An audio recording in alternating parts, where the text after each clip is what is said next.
এ বিষয়ে বিস্তারিত জানাতে চট্টগ্রাম বন্দরে আছেন রিপোর্টার কমল দে। যাচ্ছে তার কাছে। কমল দে, বিভিন্ন স্টেক হোল্ডারের দেওয়া চেক এবং পে অর্ডার নগদায়ন না হওয়ায় 9টি ব্যাংকের সাথে সব ধরনের লেনদেন স্থগিত করেছে সিদ্ধান্ত নিয়ে চট্টগ্রাম বন্দর কর্তৃপক্ষ।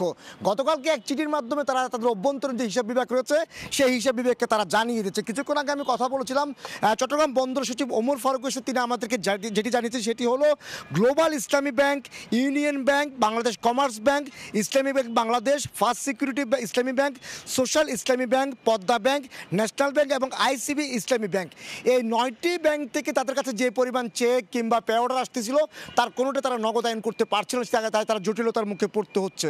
আর এই কারণে তারা এই চিঠি দিয়ে অভ্যন্তরীণভাবে এই 9টি ব্যাংকের যেসব শাখা থেকে চেক কিংবা পে অর্ডার আসবে সেগুলো গ্রহণ না করার জন্য তারা অভ্যন্তরীণ নির্দেশনা দিয়েছে বলে সচিব আমাদের সাথে স্বীকার করতেন। সেই চিঠিটিও আমরা দেখেছি।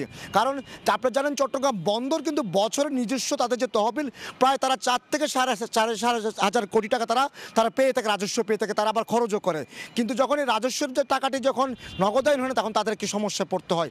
আরেকটি সিদ্ধান্ত হচ্ছে আপনারা জানেন গত 4 দিন আগে, সেটি হলো অ্যাসালামের 4টি ব্যাংক সহ পদ্মা ব্যাংক মোট 5টি ব্যাংকের কাছে তাদের যে স্থায়ী আমানত ছিল 1200 কোটি টাকা সেগুলি তারা ফেরত চেয়েছে এবং সেই ফেরত চাওয়া টাকা আগামী 1 মাস থেকে 6 মাসের মধ্যে যে ফেরত দেওয়া হবে এমনটা আশ্বাস পেয়েছে বন্দর কর্তৃপক্ষ।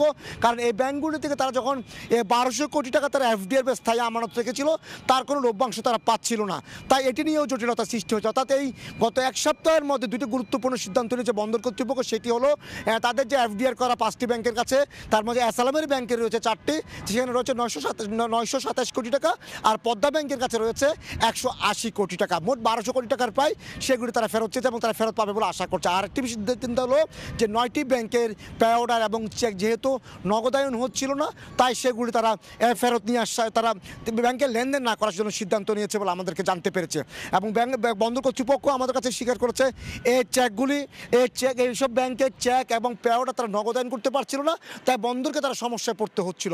আর এই কারণে তারা এই সিদ্ধান্ত নিতে বাধ্য হয়েছেন এমনটি যে বন্দর সচিব। তো বলা চলে আজকে যে সিদ্ধান্ত সেটি হলো অ্যাসালামের 5টি সহ মোট 9টি ব্যাংকের সাথে চট্টগ্রাম বন্দর কর্তৃপক্ষ কোনো লেনদেন করবে না। এর একই সাথে যে তাদের যে 1200 কোটি টাকা স্থায়ী আমানত ছিল সেই টাকা তারা ফেরত চেয়েছে এবং তারা 1 মাস থেকে 6 মাসের মধ্যে তারা সে টাকা ফেরত পাবে আশা করছে। এখন পর্যন্ত আমার কাছে ছিল চট্টগ্রাম বন্দর যে ব্যাংকিং সঙ্গে 2টি সিদ্ধান্ত হয়েছে তার সর্বশেষ।